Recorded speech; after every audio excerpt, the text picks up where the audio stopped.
Alléluia. Le Dieu que nous servons est élevé au-dessus des cieux. Et son pouvoir est sans limite. Il est un Dieu puissant qui fait des miracles dans nos vies. Si seulement tu peux croire en sa parole, tu verras sa gloire se manifester.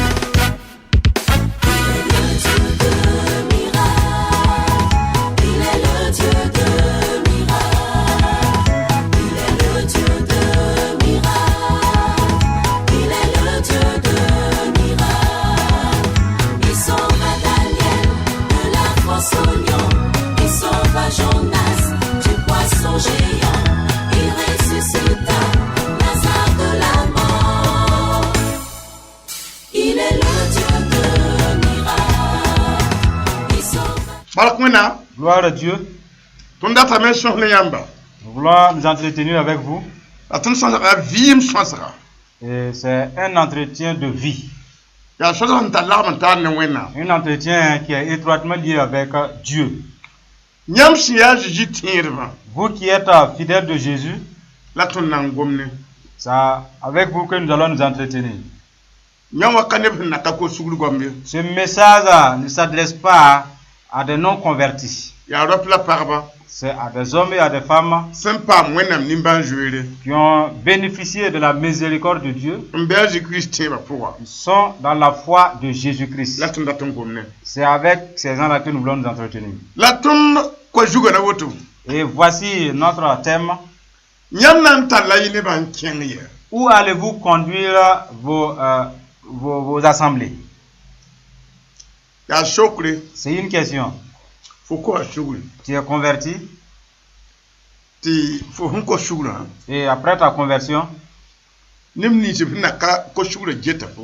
ceux-là qui ne se sont pas encore convertis, ils te regardent. Et en réfléchissant, toi qui es sauvé, et à quoi cela t'importe? Parce que les gens voudraient être comme toi. En ce moment, parmi les fidèles croyants, il y a des gens aussi, de façon délibérée, qui veulent t'imiter à ton insu. Seul celui-là qui te suit, qui t'observe en cachet, qui croit en Dieu, qui est au courant de cette chose-là. Et de même, Dieu est informé. En ce moment, si tu es obéissant, les gens essaient de t'imiter pour obéir à Dieu. Mais si tu es rebelle et récalcitrant, sache que tu as tes disciples aussi dans l'ombre. Si tu amortis la doctrine de Jésus, tu commences à prendre un peu de l'alcool, sache qu'il y a des gens qui t'observent et qui vont te copier pour boire aussi. Si tu commences à faire la cour à des femmes, et les amener chez toi, et tu pars dans les chambres de passe, sache qu'il y a des observateurs qui te regardent. La foi, c'est quelque chose de combat. Dès que ces derniers sont dans le combat de la foi, et que ça les chauffe, puisque toi tu as amorti et les actes que tu as commis après cela, au moment quand ça va chauffer, tous ceux-là qui sont coincés pensent. Toi, tu es l'aîné dans la conversion, dans la foi. Mais néanmoins, tu vois. Tu commets l'impudicité. Alors moi, je ne vais pas me serrer. Je crois que je vais rabaisser un peu et faire comme toi aussi. C'est ce sur quoi nous posons la question. Toi, tu as desserré ton culte et tu commences à commettre l'impudicité. Et de là, tu ne prélèves plus tes dîmes. Tu commences à être ivrogne. Telle est la question. Il y a des gens qui t'ont imité à cause de toi. Où vas-tu les conduire? Le fait que les gens vont périr, alors il faut que tu sois jugé. Les péchés que tu as commis là, ils ont l'air jugement. Et par ton comportement, des gens vont te suivre et ne vont pas voir Dieu. Là aussi, il y a un jugement sur toi. En ce moment, c'est grave. La chute de ceux qui t'observent dépend de toi. Et toi, ta propre chute là t'incombe aussi. Et la désobéissance à la loi aussi a un châtiment aussi sur toi. Cela nous lisons dans Juge chapitre 8 et nous lisons à partir du verset 22. C'est dans ce passage que nous allons lire jusqu'au verset 27. Israël ne ba yela Gideon ya Binyam ni biga la yarsan shotondo. Les hommes d'Israël dirent à Gédéon: domine sur nous, toi et ton fils et le fils de ton fils.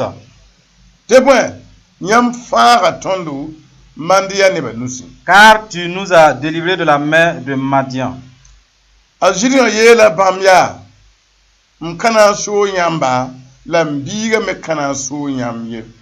Gédéon leur dit: je ne dominerai point sur vous et mes fils ne domineront point sur vous. C'est l'Éternel qui dominera sur vous.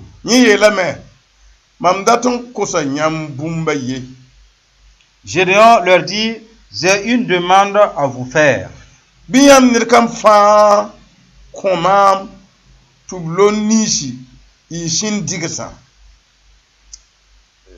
Donnez-moi chacun les anneaux que vous avez eus pour butin. Les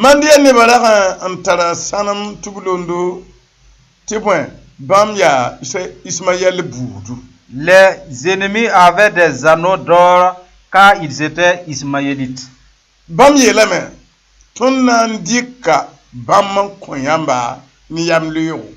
Ils dirent: nous les donnerons volontiers. Et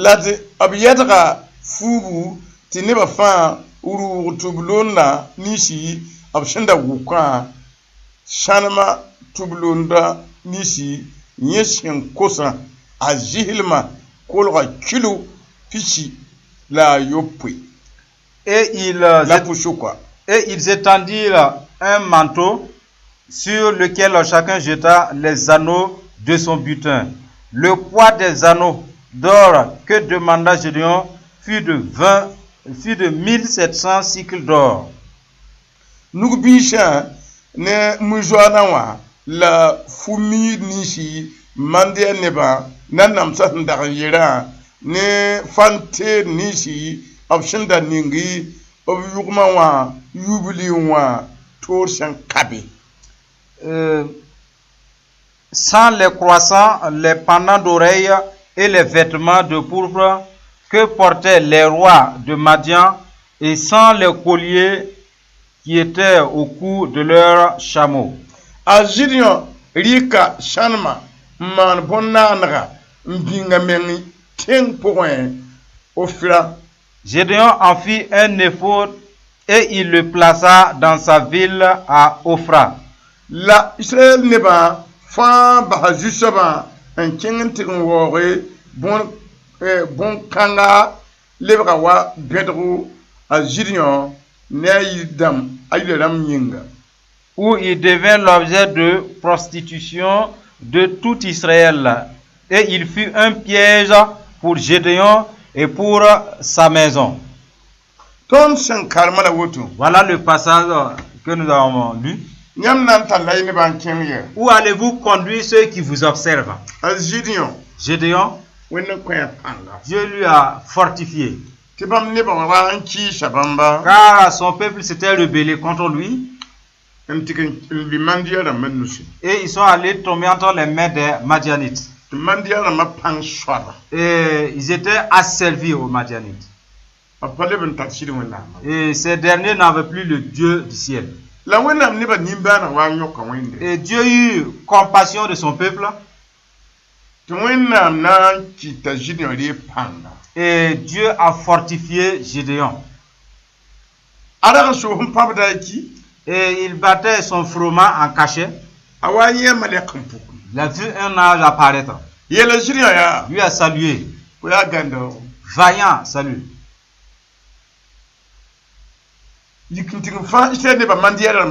Lève-toi, vas-y délivrer les enfants d'Israël de la main des Madianites. Et Gédéon lui répondit, pardon, qui suis-je pour délivrer les enfants d'Israël entre les mains des Madianites? L'ange lui répliqua, je veux que tu ailles avec la force que tu as. Vas-y délivrer. Donc, alors,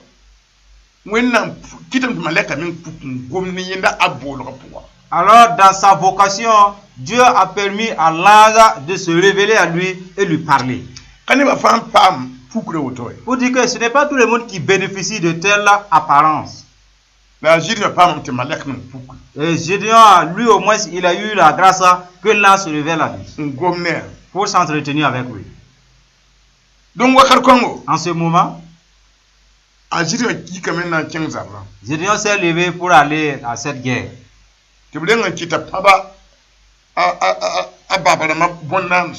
Et premièrement, il était autorisé à briser toutes les idoles et les images taillées de son père. Israël était tombé et il n'avait plus le Dieu de vérité. Pour ainsi dire, le père de Gédéon avait sa propre statue jusqu'à où le peuple d'Israël était tombé. Et Dieu a instruit à Gédéon détruire l'idole. Et ils observaient, ils adoraient l'image taillée de tout cœur. Ce fut un canal à lequel Gédéon, une nuit, s'est levé pour aller détruire cette statuette-là. Le lendemain, ils ont vu l'image taillée tomber. Ils ont constaté que Gédéon, en fait, c'est lui qui l'avait détruit. Après que Gédéon ait détruit cette image taillée, là Dieu a remplacé l'image pour maintenant tenir Gédéon en compagnie. Il y a des pasteurs qui n'ont pas encore détruit l'idole. Ils sont dans la mission, mais accompagnés par la puissance de la statue. Et même en étant couchés dans leur sommeil, ils voient les ancêtres de leurs parents. Et de même, ils contribuent toujours à ces activités des idoles au village. De telles églises, elles sont gouvernées par la force des idoles. Gédéon a triomphé. Il a tué des gens jusqu'au roi. Il a tué les rois. Et quand il est allé, c'était avec des soldats au nombre de 300. Le reste, et ils suivaient. Et les Syriens qui étaient au front, tuant, et les gens qui meurent laissant leur butin, l'or, les vêtements, les bagues.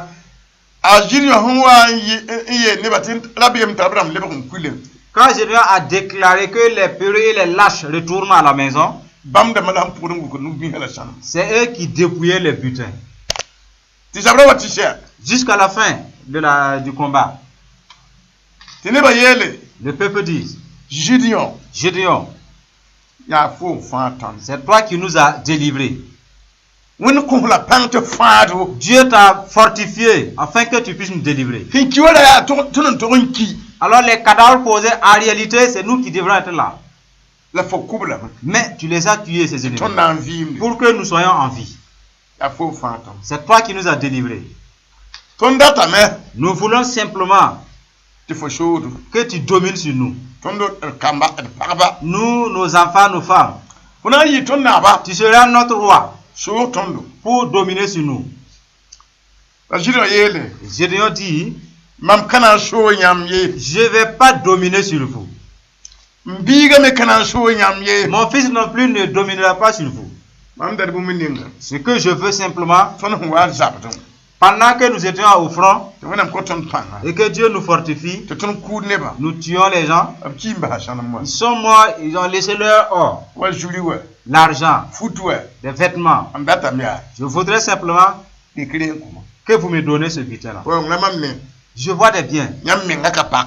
Et pour vous, ça ne me regarde pas. Les biens, c'est ce que je place en première position. Sachez donc, il y a des églises, l'assemblée, et parce que les responsables ne veulent pas attrister l'assemblée et ils ne révèlent pas la vérité. Vous savez ce qu'on l'appelle? Le nom? Je veux des biens. Je veux de l'or.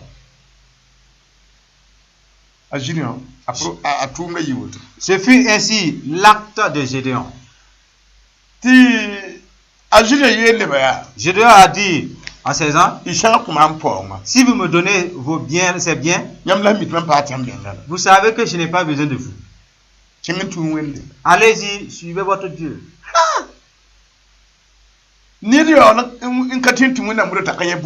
Alors que personne ne peut marcher comme ça avec Dieu sans jamais voir un repère, quelque chose. Voilà pourquoi toute église a un pasteur devant et les gens lui suivent, croyant voir Dieu. Et si jamais le pasteur tombe, Jésus a dit, aucun aveugle ne conduira aucun autre aveugle. Si le pasteur n'a pas une bonne marche, en réalité, c'est l'église qui n'a pas une bonne marche. L'église est comme une voiture, un car, dans lequel les passagers sont embarqués. Le pasteur, c'est lui le chauffeur. Dès qu'il n'arrive pas à maîtriser le véhicule, le car, les passagers aussi sont ébranlés, de même que le véhicule. Dès que le pasteur déraille avec le car en brouche, sachez que les passagers à bord vont participer à ce déraillement. Si jamais le pasteur constate une rivière qui déborde d'eau, il conduit le véhicule tout droit vers la rivière. Sachez que l'assemblée va tomber dans cette même rivière. Parce que les gens, ils observent le pasteur avant de marcher. Vous voyez? Le peuple avait voulu que Gédéon, avec cette force qu'il a, et qu'il a pu les délivrer, qu'il les conduit jusqu'à voir Dieu.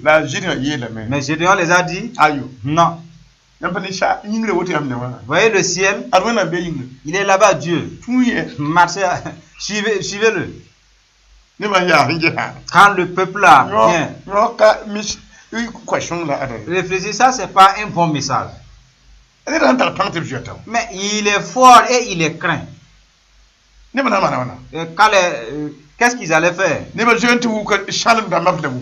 gens, de façon précipitée, sont allés ramasser l'or, les bagues, les vêtements, et même l'argent, les bronzes. Ils ont étendu une nappe. Ils ont dit à Gédéon, nous sommes toujours fidèles à toi. Voilà leur demandé.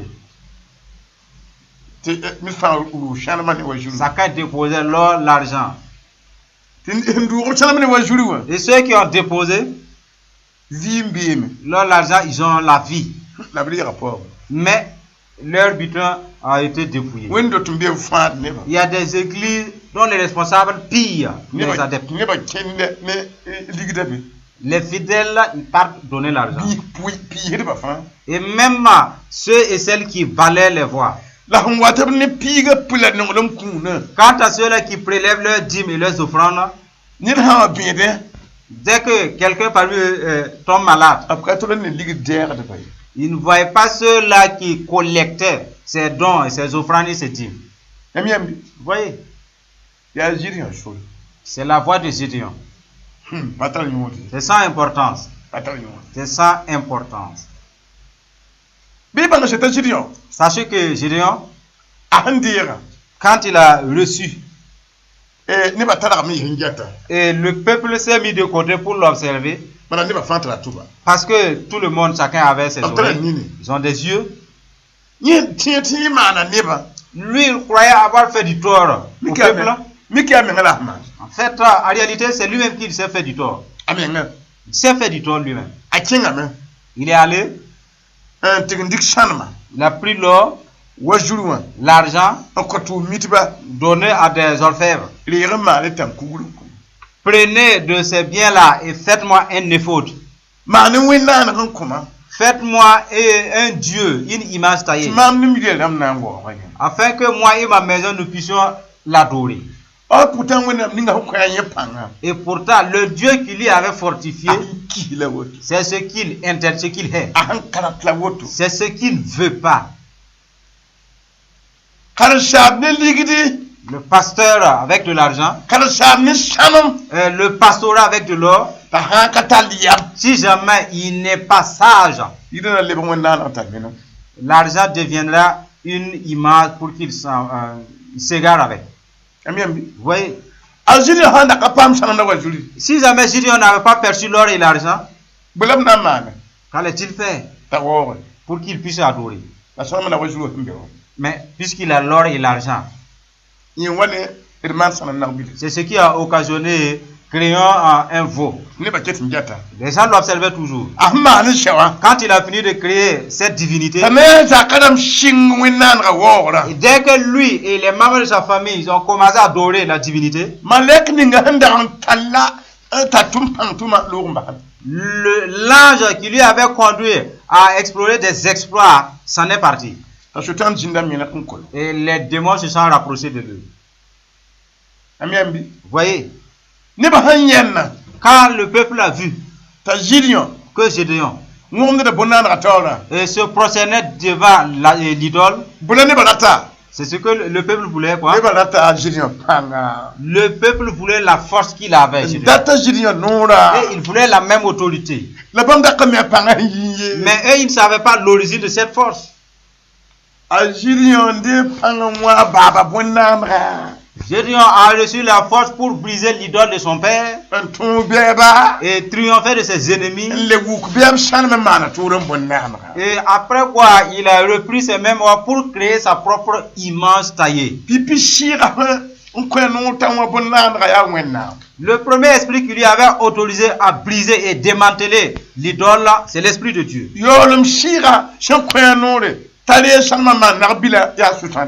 Le dernier esprit qui lui a instruit à percevoir l'or et créer l'image taillée, c'est l'esprit du diable. Gideon s'était levé, il est tombé de nouveau. Et sa chute fut grande. Pourquoi?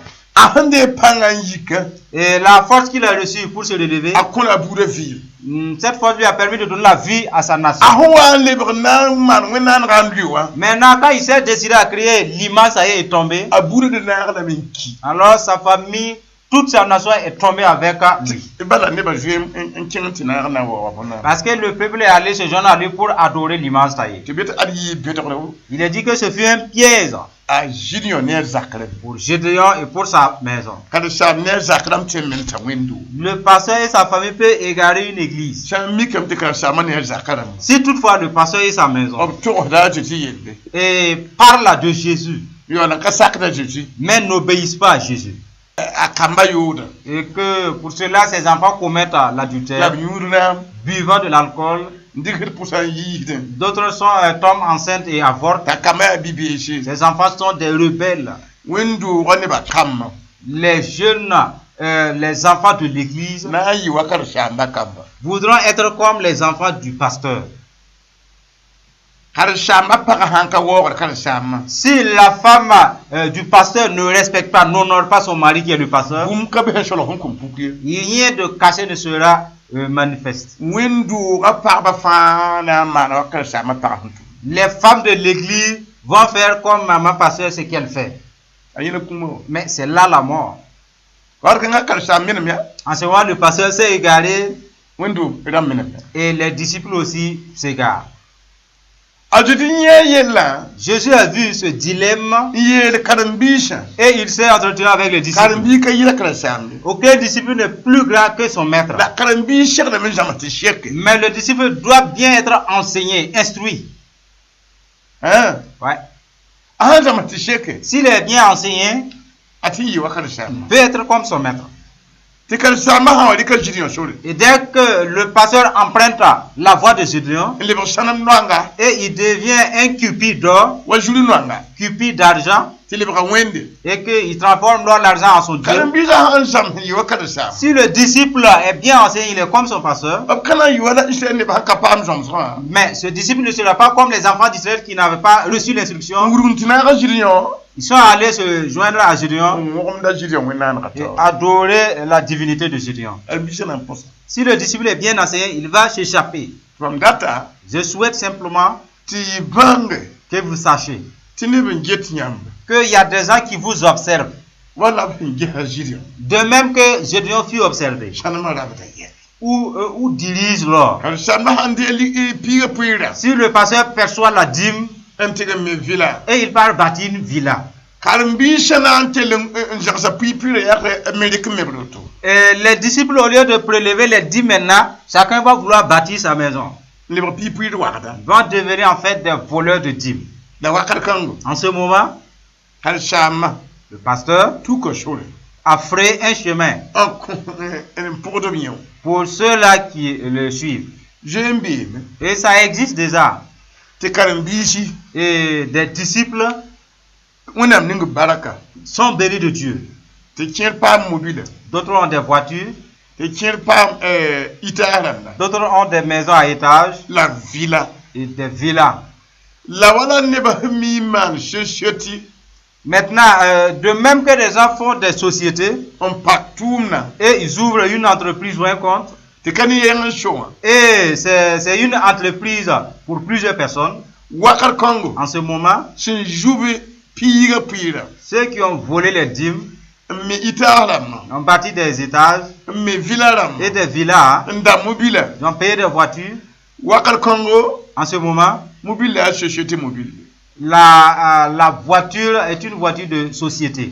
Le bâtiment à étage, c'est pour la société. Et tous ces biens est en relation avec Dieu. Mais ce n'est pas Dieu qui lui a autorisé. C'est lui qui a volé les biens de Dieu pour pouvoir payer sa voiture et l'ajouter au prix de sa maison à étage. De même que sa maison à villa. Et de là, il s'y couche, voulant la paix, voulant chasser les démons. Les démons diront: tu as volé tes dîmes. Et avec cet argent, tu as contribué à bâtir cette maison. Dieu n'est pas avec le voleur. Tu ne peux plus nous chasser de ta maison. Tu as volé tes dîmes. Et tu as ajouté de l'argent pour payer ta voiture. Tu avais le droit de te conduire à percuter, à faire un accident. Parce que Dieu n'est pas avec un voleur. Donc, ainsi, si la vie du pasteur n'est pas bien réglée et qu'il n'est pas fidèle avec les biens qu'il perçoit, ce sera une voie que les disciples se transforment en des voleurs. Ils vont offenser la loi de Dieu et entrer tout droit dans la malédiction. Gédéon a fait tomber le peuple dans l'adoration de cette immense taille. Voilà ce que conduit l'amour de l'or. L'amour de l'argent, ce qu'il peut conduire. Ceux d'entre eux sont tombés dans l'adoration d'une image taillée. Et les derniers guides et responsables qui ont pris la voie de Gédéon, et vendent l'argent et ne prenaient plus pour cela leur dîme. Et leurs disciples, ils sont dans le même sac. Ils volent. C'est une mauvaise voie. Les disciples, réveillez-vous. N'imitez pas le mal. Et pour cela, vous allez suivre. Ça, il y a des cas qui existent déjà. Et on vous presse, pour vous qui êtes toujours en vie, soyez sages. Voyez. Le pasteur ne devrait pas se lier à la cupidité ou bien au désir de l'or. Parce que cet amour d'or peut vous faire tort. Et cela fait que tu ne peux plus prêcher la vérité. Et je ne vais pas prêcher la vérité de peur que ces gens ne s'éparpillent. Dès que ces gens s'éparpillent, alors mon or va disparaître avec eux. De telles pensées, ce n'est pas bien. Le temps, nous voulons vous éclairer sur cela. Car ce n'est pas un chemin de vie. Quelqu'un peut se lever et retomber. Quelqu'un peut avoir Dieu et le perdre. Quelqu'un peut avoir l'œil ouvert et il redevient aveugle. Tout ceci appartient dans la vocation de Gédéon. Dieu peut appeler quelqu'un et que cette même personne détruise cette vocation. Concernant l'amour de l'argent, moyennant l'amour de l'or. Et c'est déjà fait. Et ça continue de dégrader. Pour cela, priez pour que Dieu vous délivre de tels malheurs. Nous allons prier pour vous. Cela vous est révélé afin que tous ceux-là qui se trouvent dans de tels cas déjà, ils sont morts, quoique toujours ambulants. Ils ne peuvent pas être innocentés au jour du jugement et entrer au ciel. C'est un malheur qui les attend. Et des larmes. Et des gens qui ont eu et qui ont perdu. La récompense et la tristesse. Que Dieu vous aide à craindre Dieu. À craindre Dieu.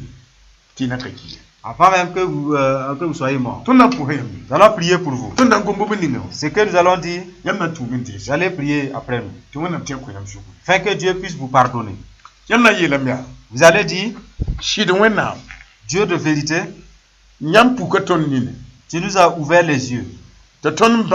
Et nous savons que quelqu'un peut être appelé et perdre son appel. Comme Gédéon. Gédéon t'a attristé. Nous avons écouté. Nous avons entendu. Nous allons abandonner Gédéon et s'occuper de nous-mêmes. Toi qui m'as appelé, moi aussi je t'attriste. Je ne prélève pas mes dîmes. Viens avec ce problème devant toi. Et je te fais l'aveu. Je te prie de me pardonner. Moi qui suis pasteur, j'avais pris la voie de Gédéon. Je désirais de l'or comme Gédéon. Mais je ne prélève pas mes dîmes. Et aussi les disciples n'en prélèvent pas non plus. Parce qu'ils ont observé mes actes. Ils font comme moi. Ils sont dans l'offense. Je demande pardon à Dieu. Moi, je ne peux pas très bien s'occuper de ma maison. Mes enfants ne m'obéissent pas. Ma femme ne m'obéit pas. Moi aussi, je n'obéis pas à ta parole. Je demande pardon à Dieu. Au nom de Jésus. Je te prie de me racheter. Je te demande pardon. Car ta parole qui est sortie, tous les biens que j'ai amassés dans ce monde, et j'ai volé plus. J'ai plus trompé. Je te vole.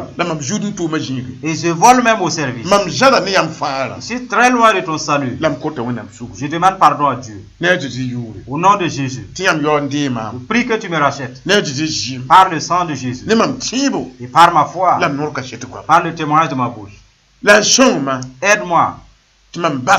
Afin que j'arrête ces œuvres infernales et que je collabore avec le ciel.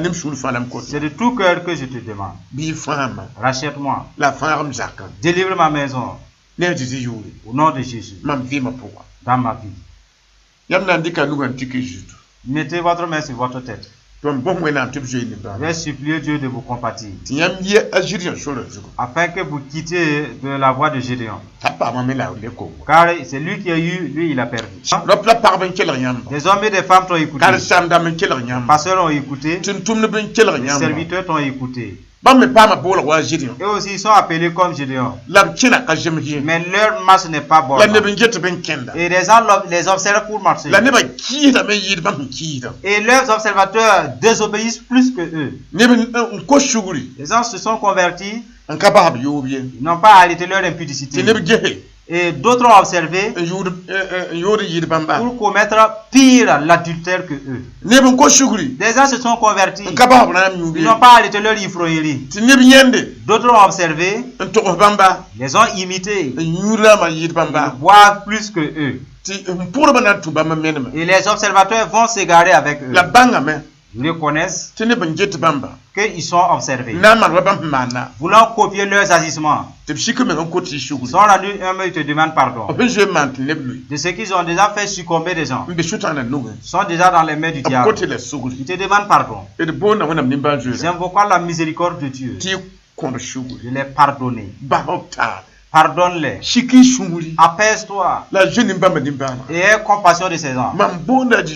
J'invoque le sang de Jésus sur ces gens. Je te prie de les délivrer. Car ils s'étaient égarés.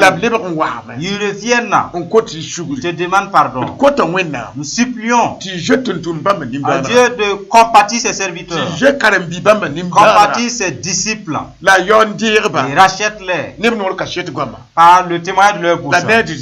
Et au nom de Jésus, écoute notre intercession. Délivre des hommes et des femmes qui sont de tels malheurs. À moins que tu les délivres, il n'y a pas d'autre salut. Jésus, étends ta main. Aie pitié d'eux. Fais sortir leur nom de ces listes infernales. Fais en sorte qu'ils te craignent. Délivre-les. Aide-les. Afin qu'ils sortent de leur cupidité. Faisant fidélité dans leur dîme. Marcher avec toi de façon fidèle. Seuls les intérieurs te verront. Que Dieu les aide. Au nom de Jésus. Amen.